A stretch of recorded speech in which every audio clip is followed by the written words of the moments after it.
Welcome na naman sa ating kusina. Ito ang gagawin natin. Kakaiba. Ipagluluto ko kayo. Nagsasawa na ba kayo sa mga prank video? Yung mga scripted na mga video na kung minsan magkakaparehas na lang. Ito, tutukan nyo to.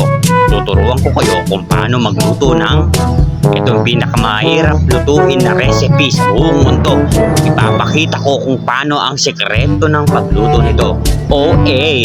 Tara! Ito, nagpapainit na tayo ng kawali at linagyan ko na ng cooking oil. At ang cooking oil po natin ay pinapainit po na natin. Yan, mainit na. At ilalagay na po natin yung mainit na. Inalagay po na. Ito na. Isasawsaw ko na. Ito na to. Ito na yung pinakamahirap na. Yan. Yan po ang chicken joy. Yan. I-deep fry lang po natin yung chicken joy para maging crispy, delicious looking, crispy looking good. Ayan po ang chicken joy. At mamaya-maya, after 5 minutes or 10 minutes, luto na po yan. Babalikan natin yan. For the meantime, kanta muna tayo.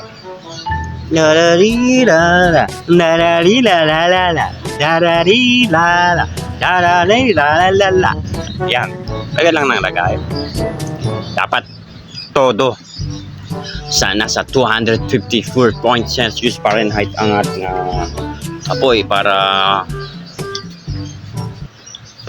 mainit.